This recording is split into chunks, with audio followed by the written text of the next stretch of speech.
What's up, YouTube? This is Street High Entertainment Show once again. We're still on the road, y'all. We're getting ready to do this show in Texas, you know what I'm saying? Matter of fact, we're here, fam.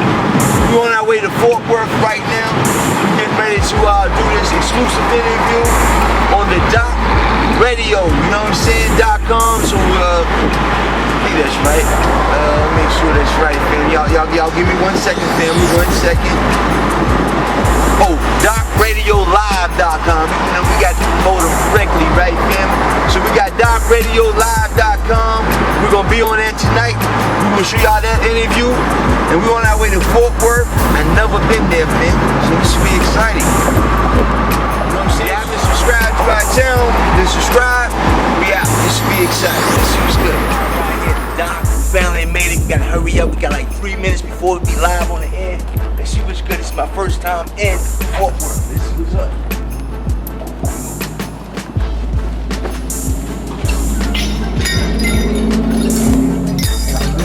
I just want that right now we've been building on racism. You know, we're dealing with one-sided racism and equal racism amongst us as a race and our mental conditioning. Well, we have, you know, the conditioning that has been put upon us. I'm definitely dealing with from in America, as far as Black Americans are concerned or African Americans are concerned. I'll use that term because it's more known, you know, in the society. And so when we deal with an African American, we know we're indeed talking about a descendant of slavery, you know. And so when we go there, definitely coming in from about 1800 to about 1899, we're dealing with a whole group of people who were completely reconditioned in their mind. You know, they have no idea of who they are, where they come from. And so I've just been bringing a lot of points to light about what we go through and how we operate, and we don't know that we're operating under a more conditioned thought process versus our natural mind or our natural reasonability. So you can introduce yourself on the panel. All right, how y'all doing? Fort Worth in the world. My name is Mr. B. Copeland. I'm from Virginia. I just got into town, so I might be a little musky. Been on the road for like 20 hours, feel me? But so you say we dealing with the we got the new book called The 7 Black Awakening. We dealing with slavery from past to present, and pretty much similar to what y'all talking about. Are we still in it? Because you know we got different types of slavery, mental slavery, spiritual slavery, and I think this is kind of where we at now. We're in a mental and spiritual enslavement. But definitely our book is we come to be here tomorrow. Right here at the Doc Bookstore in Fort Worth. Located at 6637 Mineral Drive in Fort Worth, Texas, 76112, I want to say. This is my old stumping ground, 76112, I want to say. That's what's up. And whoever come out, you know what I'm saying, we asking for some love offerings, so 15. You know, if you can't really give it, it's all good. But those who do give at least a $15 love offering, we're giving a free book with a DVD for everybody that come in the door.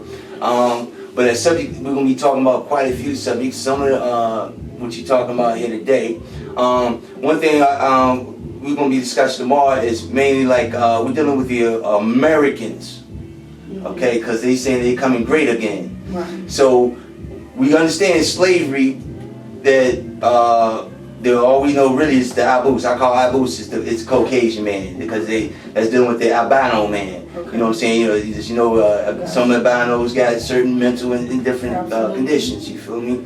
So, as we know from the Abus man, that most of the time we talk when we say it, we just think the whole European area.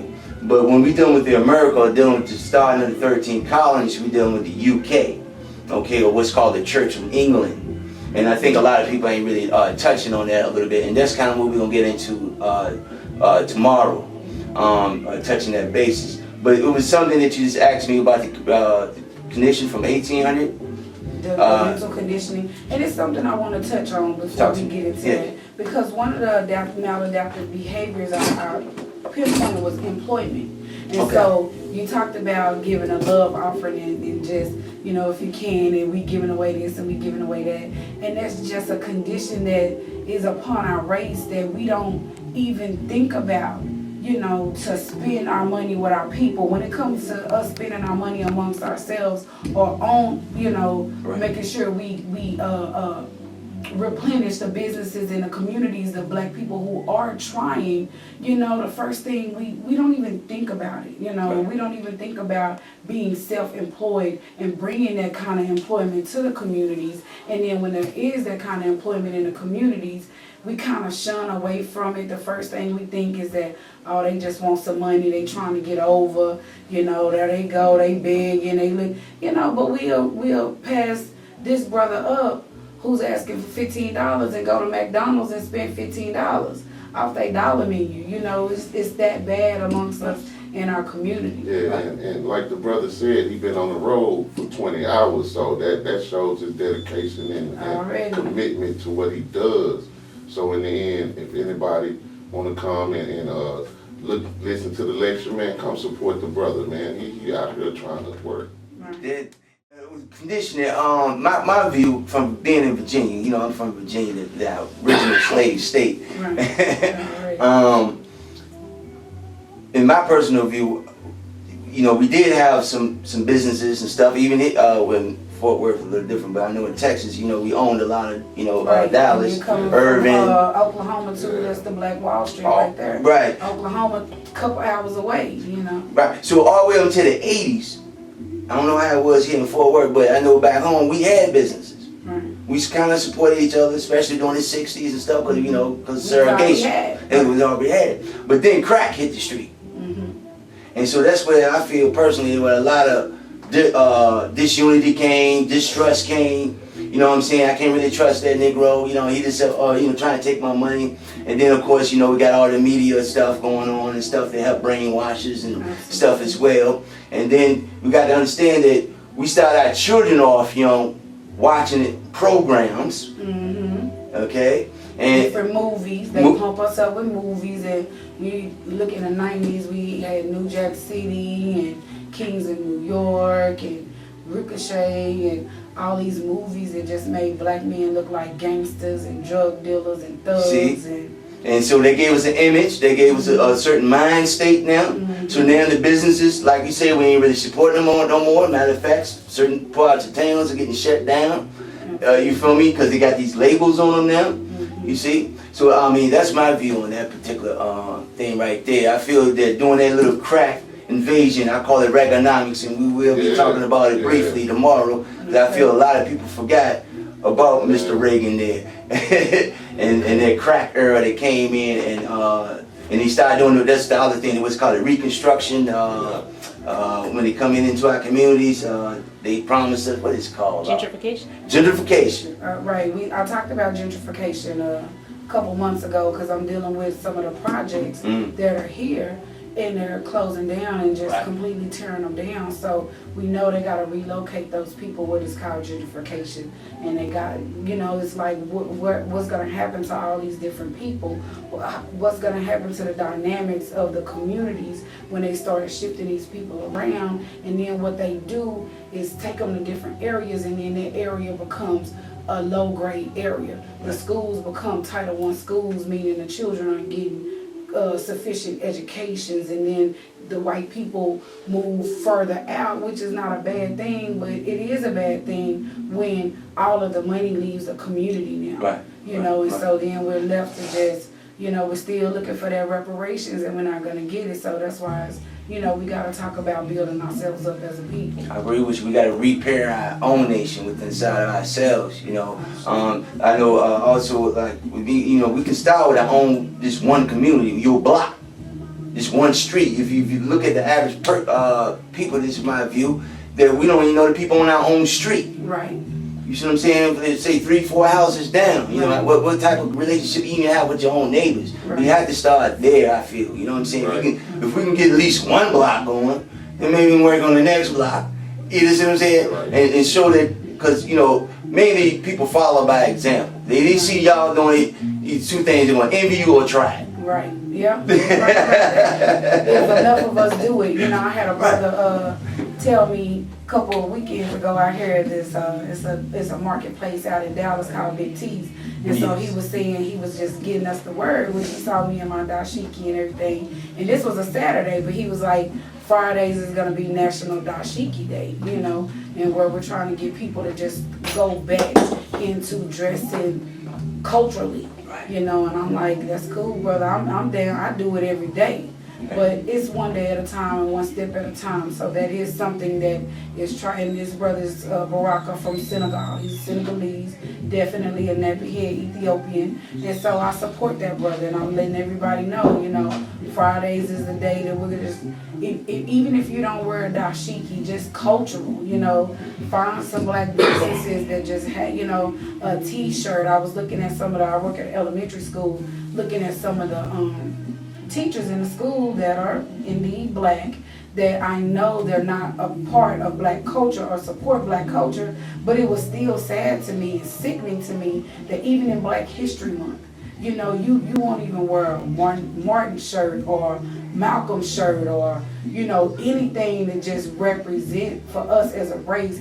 Is that much cognitive dissonance going on to where some people feel like, hey, I don't want no part of it. Right. Because I'm just trying to maintain my job and pay my bills, and I don't want to have anything to do with that. And that was just like, I mean, they don't know how far back they're pushing us as a people. I'm going to be kind of talking about it briefly tomorrow as well. And that's the special religion instructions for the Negro. Right. It was a special religion instruction. I know a lot of people heard of the Willie Lynch letters. But it was a thing came out called the Special Religious Instructions for the Negro, the propagation of the gospel or something like that. I can't think of it right now. But that's one of the things they brought here to help conditioners, because they felt that, you know, we are heathens. And scavengers, you know, the Indians were scavengers and everything, savages and stuff. So they had to recondition us and transform us into this mind state.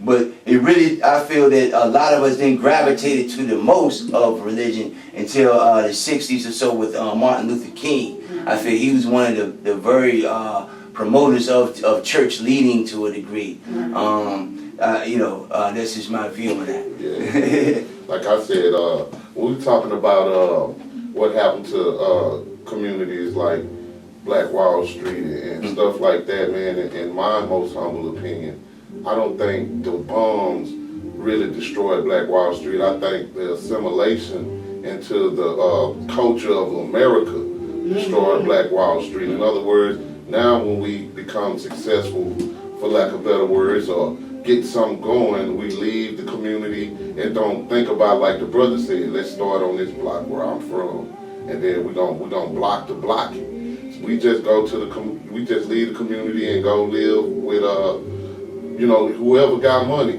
next to us, you know. So I think assimilation is something that we need to look at, because right now, if you're not assimilated, well, can't nobody be more assimilated than African American, or we wouldn't even be having this conversation. Right. But my point is, once you start to try to rebuild your community, it's nobody gonna stop you from doing it. It's not the Klan is not finna come in, ride in like they used to in 1920. So it's up to us. We can do it.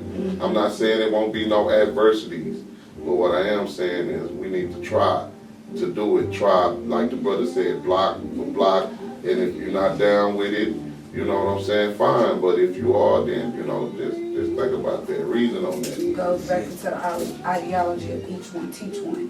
But for me personally, as a psychoanalyst and a behavior analysis, and just looking at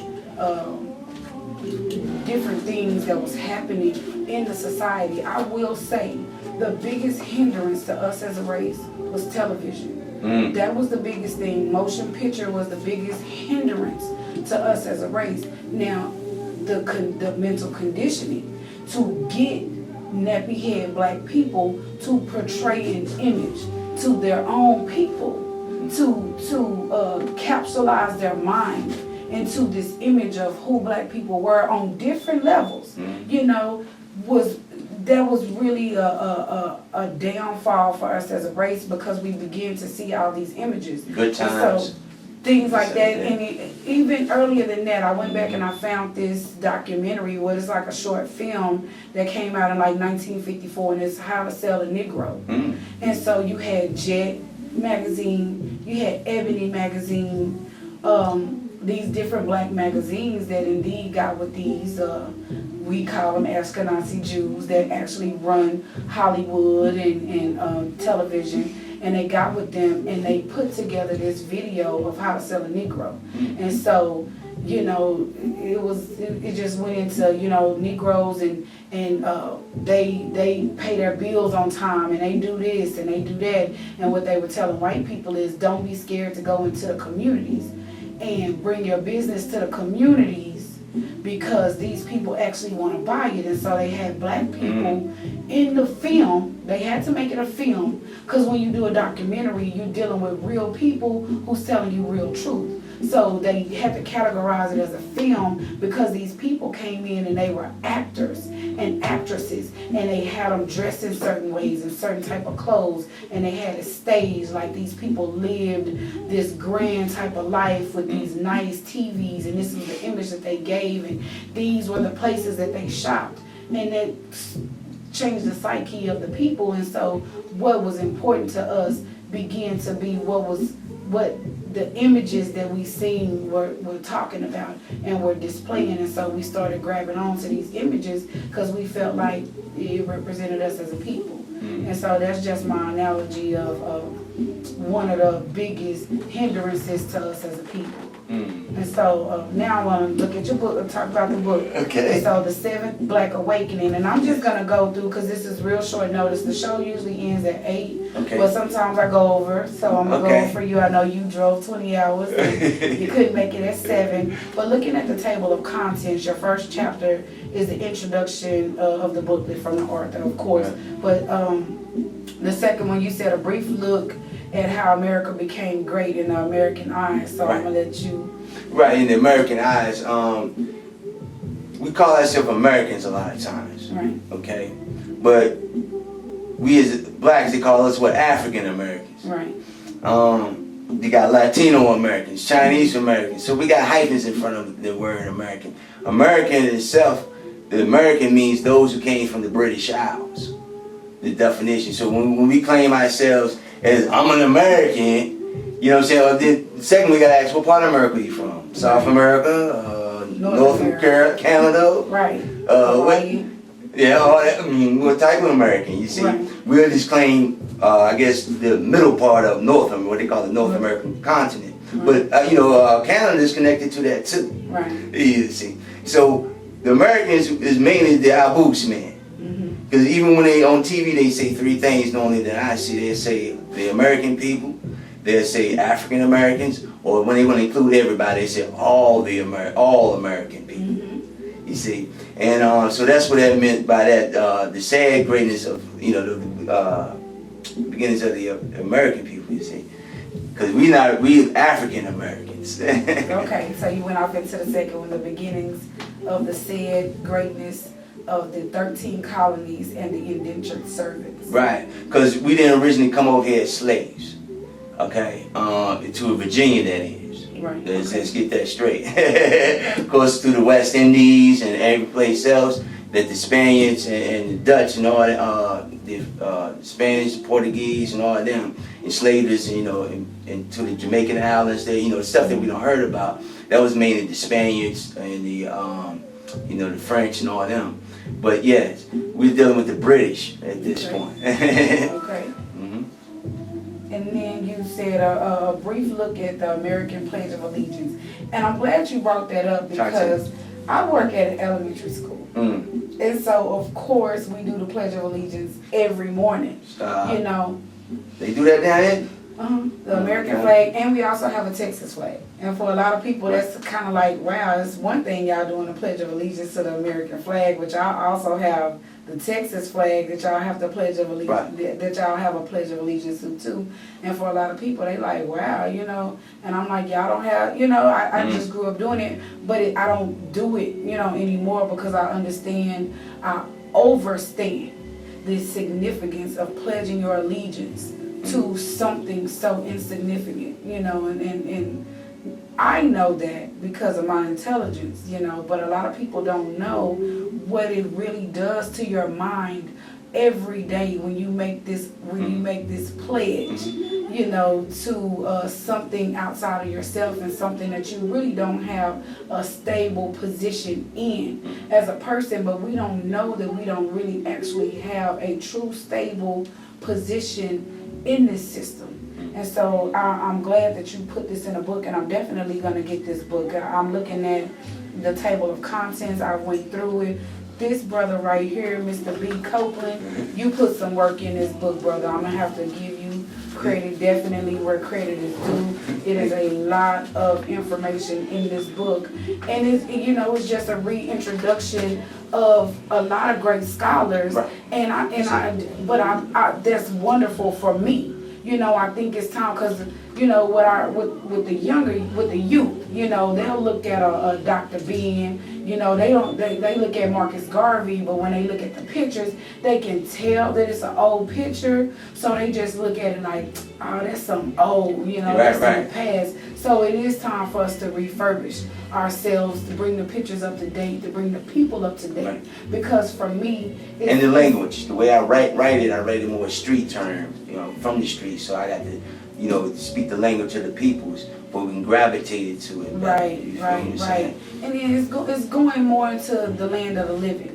You know, we had this conversation, and I know this is something my brother Quay can attest to as well. And so we dealt with Ghost Ether. I had a conversation on Ghost Ether, and you know, I just talked about the fact that, you know, although the behavior and the mentality of that just religious behavior and connotation is waning, you know, is definitely drifting off. A lot of people are stepping outside of religion. A lot of people are questioning their religion, but we don't know that the truth is we're going more into a life cycle. And so it's time for us to start being able to see people like yourself, myself, Quay, that are in the land of the living. You know, of course, definitely always acknowledge where we come from. So we gotta acknowledge the Marcus Garveys and the W.E.B. Du Bois and all these great scholars that put Rogers. Everybody, you know, it's so many of them. It's so many. I could just go on for days and days and days. But definitely, if you don't go and grab up any books, grab up The Writing and Philosophy of Marcus Garvey. Grab up The Souls of Black Folks by W.E.B. Du Bois. You know, grab up the Willie Lynch Letter. Grab these books, Stolen Legacy by George G.M. James, that we just need to read so it can just open up something in our mind and make us say, you know. And so those books are really good, but it's good that brothers like yourself, you know, like, just like Quay, he does the music. We're doing this thing, and it's the land of the living. I can see you, I can touch you, I can walk up, I can talk to you, I can have a conversation with you, versus steady trying to have a conversation with dead people. I understand what you're saying. And that's what we get caught up in religion, you know, and I wish people would look at it like that. And so I had a conversation yesterday, and the conversation was, is religion relevant? And I said religion is not relevant, because when it comes down to the core of getting the job done, it's not working for us. And so it's equivalent to if you have a dead grandmother or somebody that's deceased, and you're in a conundrum, like maybe you need some gas money or maybe you need help with a bill, that's the last person you're going to be looking for. You're not going to be looking for your dead grandmother to be helping you pay no bills or nothing right now. So she's only relevant for certain things, for your memory, you know, for you to pass on stories to your children or whatever. But when we dealing with real life and real time, you can't be dealing in the dead. You can't be dealing with the dead, because you gotta, you know, like the Bible saying, let the dead bury the dead. And so we still getting caught up into, well, we waiting for Jesus to come back. Okay, but in the meantime, who you looking towards? You know, that's why we can't be reluctant to sow a seed into Mr. B, sow a seed into Quay. You know, he sells his music. I'm working on me. We can't be scared to do that, because if we're gonna sow seeds into a ideology of somebody dead that's supposed to be coming back to save us, then indeed we can sow seeds into somebody that's living and right here today and breathing and gotta eat. Right. Gotta eat at the end of the day. So we gotta look at that. We gotta acknowledge that. I see in here you got okay. So you did a brief look at the Americans' Pledge of Allegiance since the Romans colony and medieval felony. Okay, medieval felony. Yeah, it goes back to the Roman days. Well, really go back farther than that, but I just want to take them because we're dealing with a Roman culture, Greek culture here, you know what I'm saying, in the United States with them. So, yes, it goes back, we got to understand, I don't give it all up right now, you got to come tomorrow to really get the details, you understand what I'm saying? But it goes back to the Roman days of us pledging allegiance really to get rid of our black butts. Okay? Right. So when we pledge allegiance, we really pledge allegiance to the Roman army. Okay, like I said, I'm getting more into that tomorrow as far as how we, what I'm talking about with that. As far as how I break that down and how their system go. It's a system that they went by. The Romans did, and then when the UK, like I said, when the Europeans came, they had a system that they followed similar to the Romans.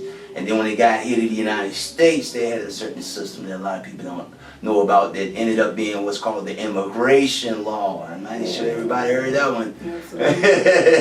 So I'm gonna take y'all back to that root of where that started at, so to speak. So we can know why it is and where it is right now today. Right, today. And actually who all is a target under this immigration law. Right. It's not all being put out there now. We in the first 100 days, but they doing their thing with it. And then like I was saying, you know, we didn't come over here originally as slaves. You know what I'm saying? In Virginia that was, like I said, it was an indentured service. It wasn't until about 1690s, 1700s that they started putting this as chattel slavery, and I'm going to talk about that a little bit more tomorrow as well. When we started outnumbering them, I think it was like 1 to 30 at first. You know, they had to keep the ratios a certain way to where they outnumbered us. And so we got to the point where we started, I think it was like 1 to 10, you know. Our numbers started getting up, so they're like, wait a minute.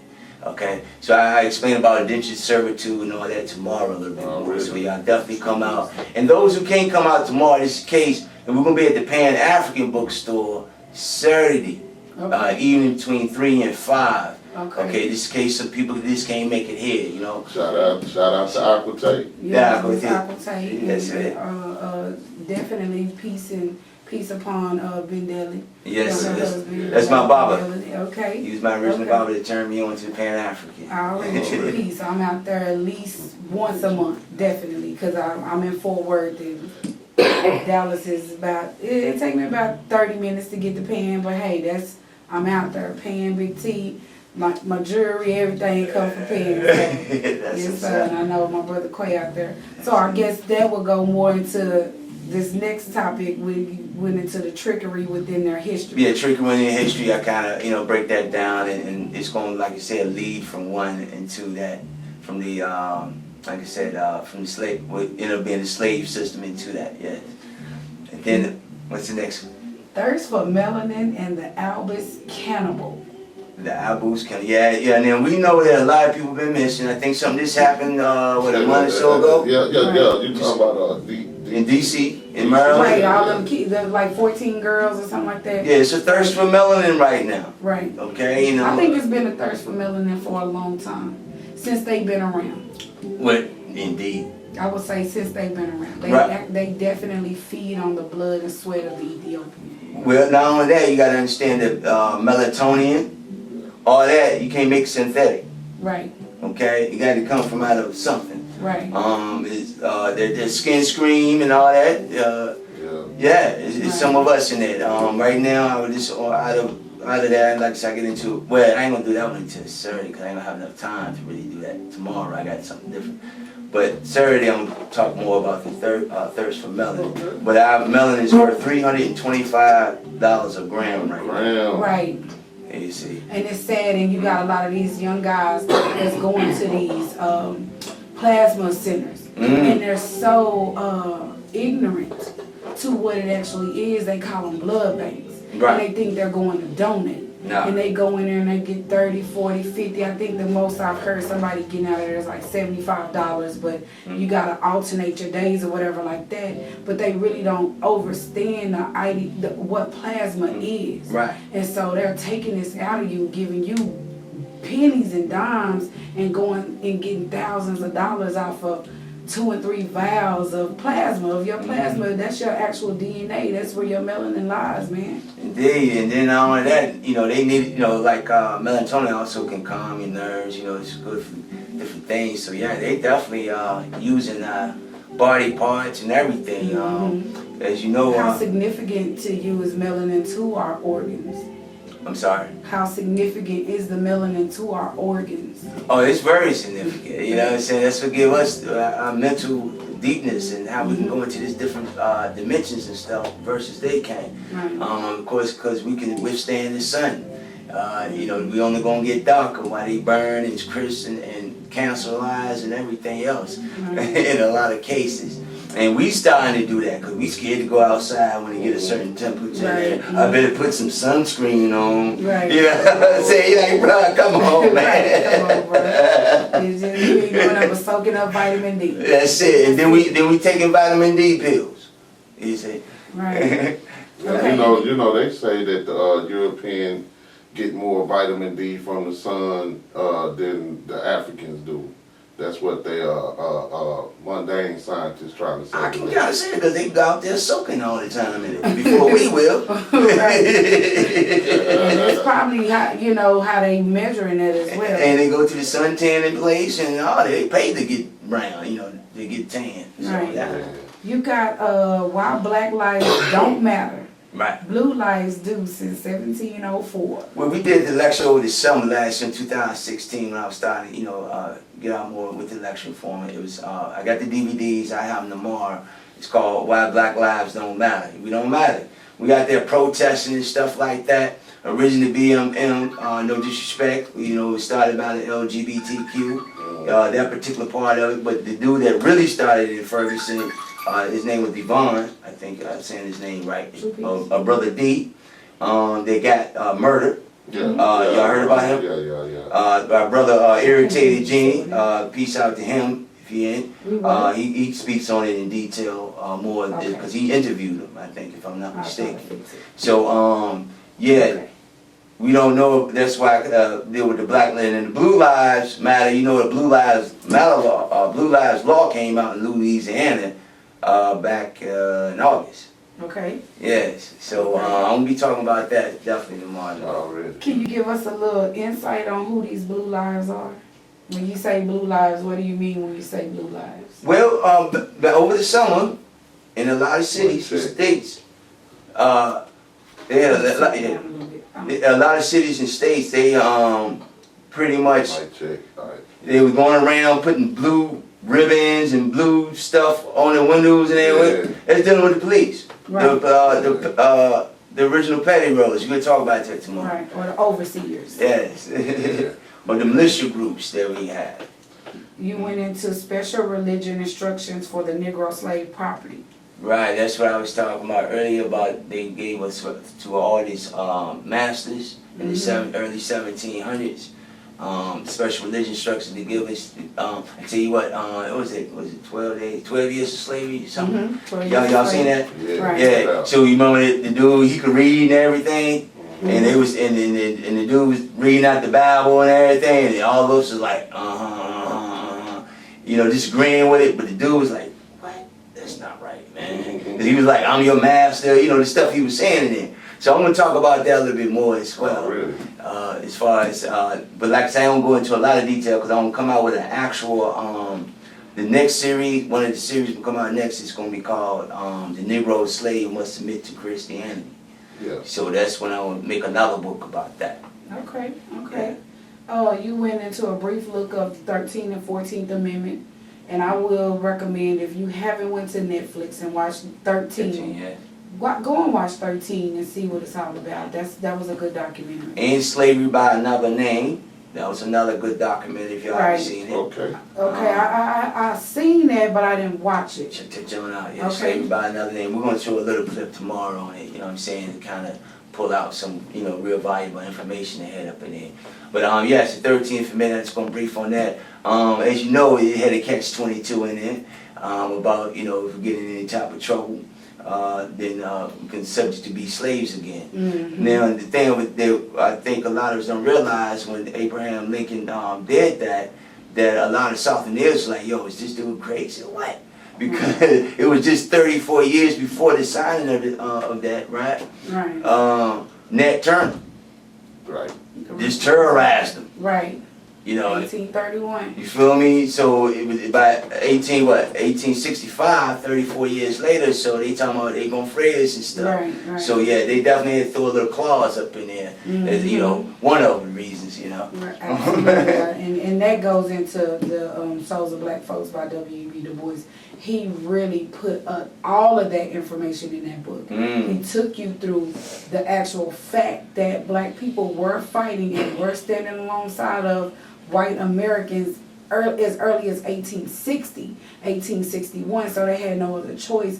They had to come with the emancipation. Yeah, we go back really to 1700s. Yeah, We fought that definitely. war. We have to fight that war as well. Right, the Revolutionary Patriots, right. You feel me? Right. To even get their freedom. From the British. Right. You see what I'm saying? From the British, where they can break away from the Church of England. We're going to talk about a little bit tomorrow.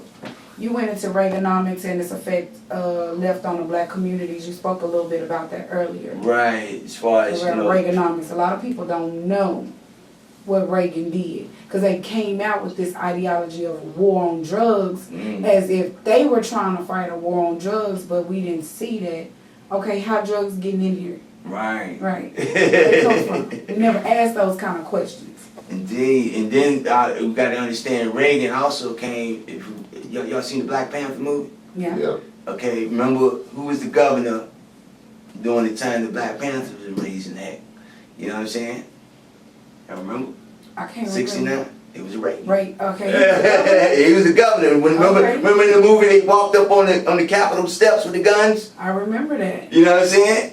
That was Reagan. Okay. So you can imagine you're going to never forget that. Yeah, and let it be known that the Republicans look at Reagan as some type of Republican god right now. Absolutely. So he's supposed to be the standard of a conservative president for them. So yeah, the same cat that basically, they say that Assad did chemical warfare out there, but they ain't thinking about this chemical warfare.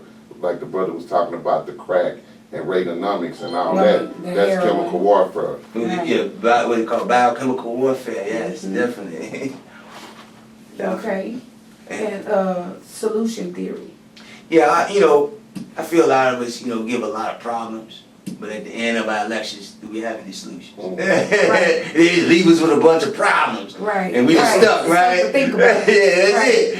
But, at least I try to, give a solution theory. That's how I say it's a theory, you know what I'm saying? I use some thoughts, at least lay it out there, like what I just said a minute ago about, we can go start, on our own block. That's a theory, let's start there.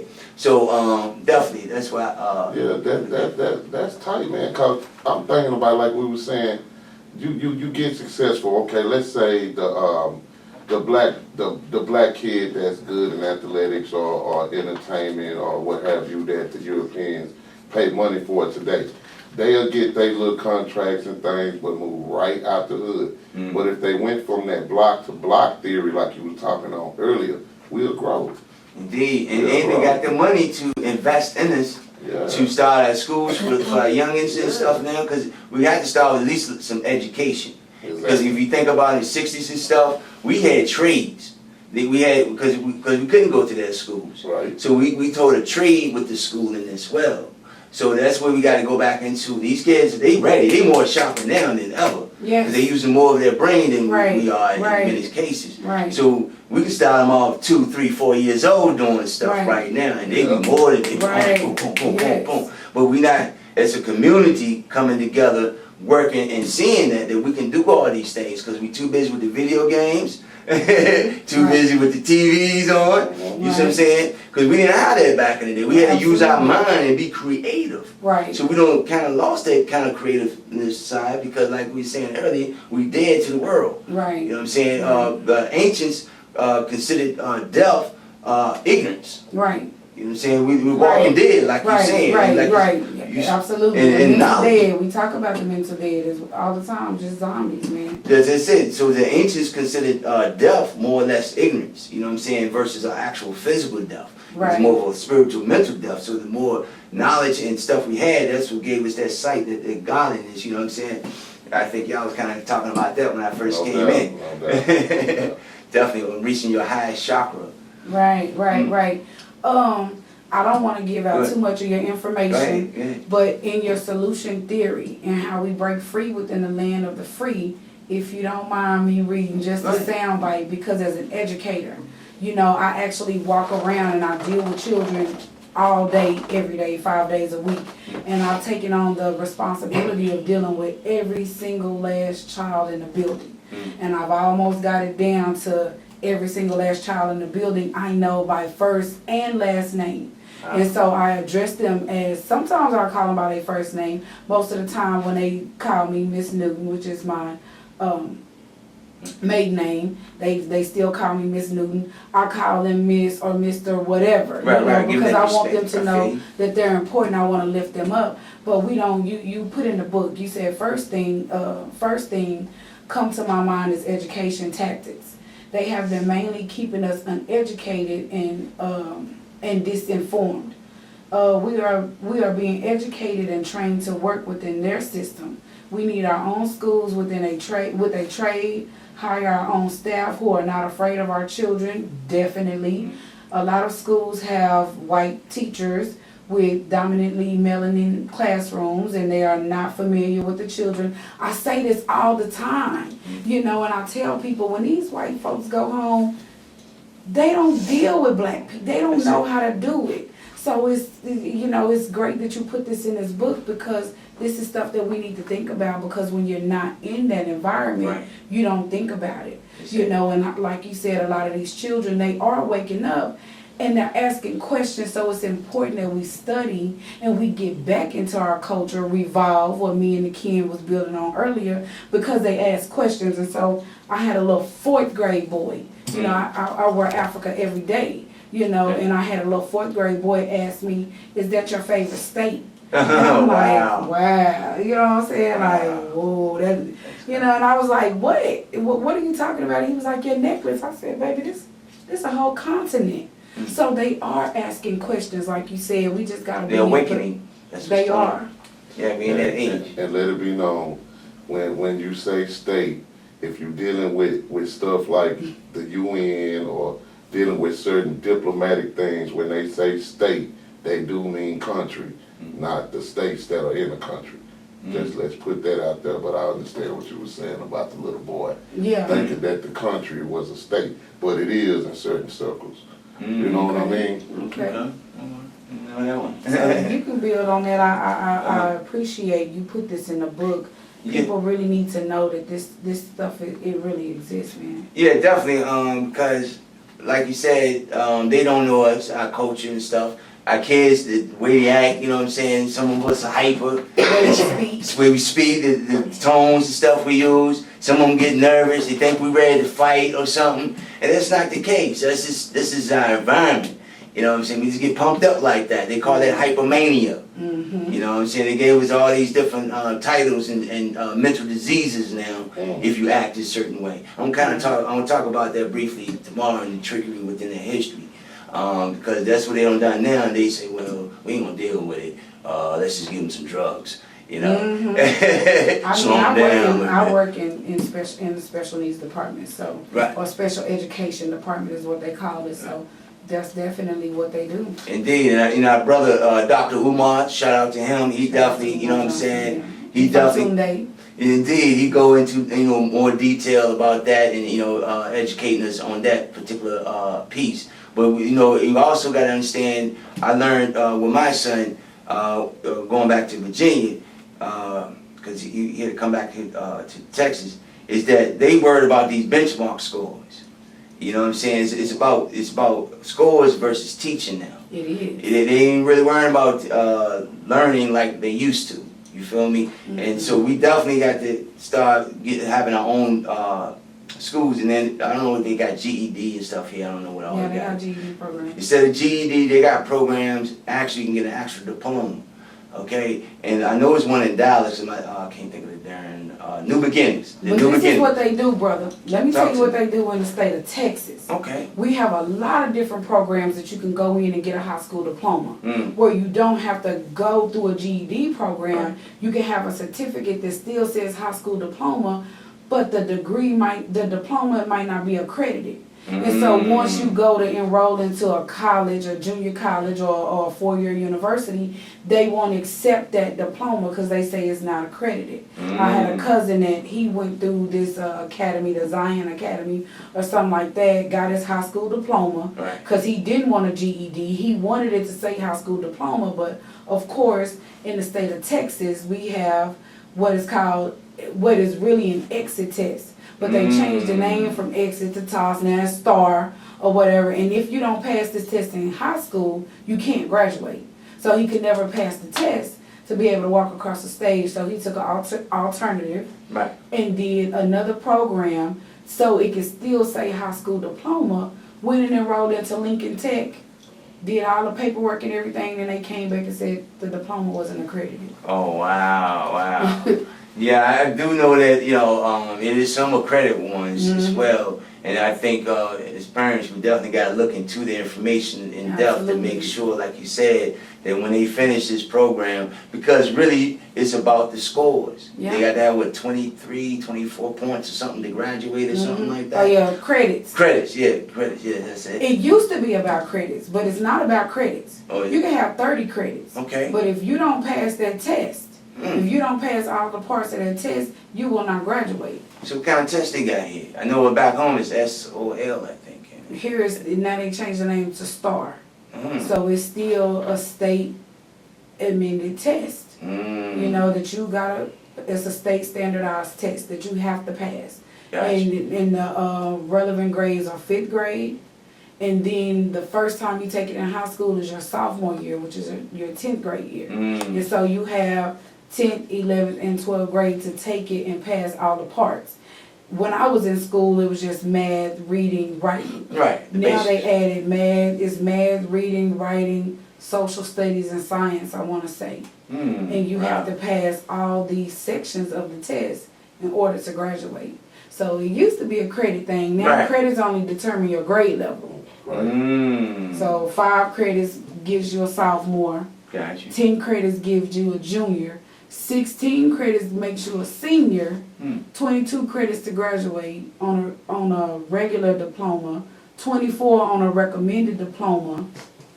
But it don't matter. If you don't pass the test, you're not graduating. Wow, that's some new jewels right there, family. That's how it is. Yes, because I know I had went through it a few years back with my son, and it was like crazy how they, had the system going, because they were trying to put him back. Yeah. You trying to just get up out of there, Yeah. And That's what they do in thing. 5th grade. So it's important in 5th grade, but what they do is, if your child does not pass the test in 5th grade after the 3rd time the child takes the test, then the parent has the choice to come in and say, okay, they sign this paperwork and it says, okay, I understand my child didn't graduate, but I still want my child to move forward to the 6th grade. Or the parent has the option to say, I want my child to redo 5th grade to get the opportunity to pass the test. There's no child left behind, law. Right. Gotcha. That's only elementary. It don't work in high school. Your mama can't come up there and say nothing.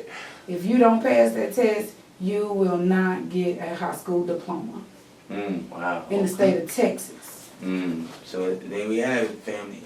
We got to definitely educate our own and do co-op schooling within the community and stuff like that. And we can do it, Yeah, we can do it, definitely. And like I said in the book, I got trivia questions and everything in the back. I did a little different, comes with a DVD as well, to kind of give people a little visuals. Because not everybody like to read. So, so maybe they'll listen to some, That's true. And it's a good study guide too, just if you don't know a lot of these answers, just to go and look into, so you can get a real good visual of the people who are in place that are operating the system. Right. And so you asked, like, name 4 Indian nations on the East Coast before the American British settlers. Another question, what are 3 things that the Roman soldiers value? Name 4 main duties of the patty rollers. I gotta read this book. Right. See? So explain that. That's something that I would like for you to With the explain. patty rollers? The patty rollers. I kind of want to leave that for everybody tomorrow, you know what I'm saying? Because that deals with the Black Lives Not Gonna Matter part, you know what I'm saying, with the Blue Lives Matter thing. The patty rollers go back to the 1704. As far as what they originally called them. Then we call them different militia groups, KKKs, and all these other things. Like I said, I'm getting into it a little bit more. Were they just the people that reclaimed the loose slaves? These are not the people you talking Nah, about? actually, this is the original slave patrol. Is the original police force. Right? Oh, Okay. okay. Understand what the police force really is. Okay. The petty rollers. Oh, really? Okay, and I'm gonna get into that. I didn't want to bring it out, but y'all don't squeeze me so much. I had to let it out. Give them a little juice so they can know a little bit of. So you can give them a little bit of what to look forward to tomorrow. That's a good build.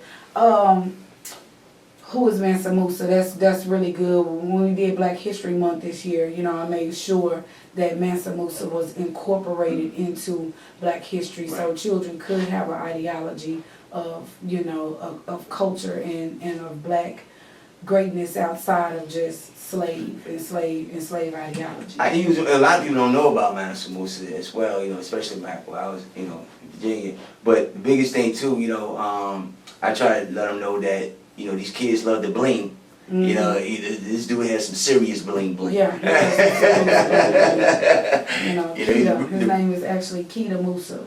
And Mansa Musa is the title of an emperor or a king. So I made sure the children understood that. That's important, man. That's important. Indeed. Does cannibalism still exist? Yep. Yeah, I'm gonna show y'all. Well, that's not tomorrow though. That's gonna be Saturday. I'm gonna show the thirst for melanin. Cause I ain't gonna have enough time to show everything like that. But I'm gonna show y'all some serious stuff, the body parts and all that. They throwing this up on dinner tables now. Mm-hmm. They got a website. You got a question. The best recipe. Go ahead. What is surf? SERF. That's one of the original name of a slave. Okay. Yes. What you saving it? You saving that for Friday or Saturday? That's tomorrow. Okay. That's gonna be tomorrow. One of the original names of the slave. Okay. Yeah. This is indeed a good book, man. What happened in Philadelphia in 1985? Yeah. I mean, any of y'all know? Is that when they Is that the move? That's the move. That's yeah. the move when they bombed. bombed Right, when they bombed. You see, we don't understand. We talked about Black Wall Street earlier, but we don't understand that that's the first bomb ever dropped. Yeah, they dropped a bomb on us. Before was it Nikashima or whatever? Hiroshima. Hiroshima. Before Right. Hiroshima, we was the Hiroshima. We was the touch dummies, we can say. Right. You feel me? Right. But we don't understand that I'm history. still one of them people that say they dropped a couple bombs in Tulsa, Oklahoma. Yeah, That's 1921. You can't not say they didn't drop some kind of artillery on them people. Right. That's what I'm saying. They the first people they ever dropped the bomb on. Right. Was us. Of course, yeah, absolutely. Yeah, because you got to realize that most of the disgruntled Europeans were ex-military, and they worked along with the police department to do exactly that, test out their weapon. That shit, I think, was like a C4 bomb or something, whatever them things are. Type of bombs. And they dropped it down. That's how they blew up the whole block like that. A lot of people don't know about Philadelphia, though. That's very important as well. Yes, that's why I'm bringing it up, because it's like one of them things that this happened 30 years ago, and it's wiped from our memories. It's like it happened in a metro. Didn't even enter our memory. They have it. You know, we're so disconnected from state to state. You know, we disconnected from community to community, neighborhood to neighborhood, let alone state to state. And so that's way up north. You know, we don't even connect with our brothers and sisters up north like that. So yeah, there's something to think about. It's something like being here in Fort Worth or Dallas in the downtown area, and they let off a bomb on one of this particular neighborhood. In a particular neighborhood, and nobody hear about it. Right. This is a big city. This is Philadelphia, fam. Right.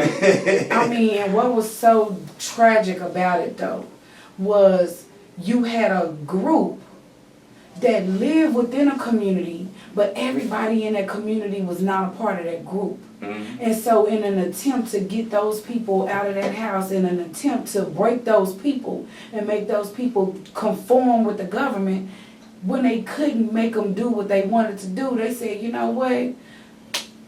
Forget everybody on the whole block. We blowing up the whole block. And so you might have been their neighbor, and guess what? Your house got blew up too, and they was looking at you like, you shouldn't have been there. That's it, pretty much. Because the neighbors are the ones that called. Right. You know, they got complaining. Our own people. Our own people, Because always. we was off the grid. Right. You know what I'm saying? And that was the biggest thing too. They was like, we ain't gonna bring this type of ideology pretty much in our city. Because they was thinking about, this strictly independence. You know, and I am gonna close for my listeners, All right. but I was talking about maladaptive behavior and self-hate was one of the topics that I put in there. And so when you dealing with us as a race, when we see each other, and a person like myself with my locks and, just cultural dress or whatever, our people will move around. It's like they don't want to be okay, there she go with her blackness. I don't want to be associated with that, and that's self-hate, Would it be a part of one-sided racism? Well, self-hate, it would be a part of one-sided racism, but it's more nature ignorance, because in order to be a one-sided racist, don't forget you gotta feel like your race is superior to other races, and you got to systematically try to mistreat or overthrow other races, ideology, cultures, and resources and make them yours. So it could be a effect of one-side racism done to us by another race. You know what I'm saying? For Mr. B, I want you to answer this question for me. If you know when and where, can you pinpoint through evidence that we begin to take on the notion of, they got their dashikis on, like, you know what I'm saying? It's like, you talking about in modern terms? In modern terms.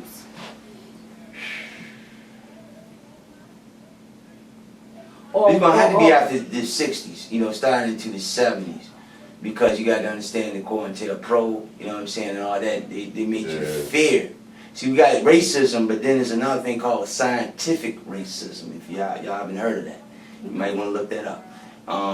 So it's a scientific racism as well. So it's like certain strategies they did to like we were saying, programmers make us scared. If I'm not gonna hang around with us looking like this, you feel me? Right. Because we troublemakers. We against the system, so to speak, that we love, that this is my job, because people was losing their jobs in the 60s. They did all these fear tactics to where today, to the parents, they're supposed to be teaching the next generation.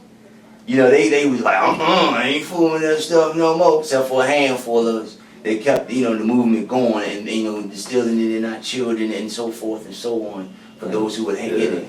In my opinion, I look at it as multifaceted, because you got several different generations of black people. So I would say the disco era for some black people, and I would say the gangster era the 90s, yeah. for some black people. That's what I was more looking at, the 90s. Okay. Well, the 90s, we was kind of talking about it at first, remember?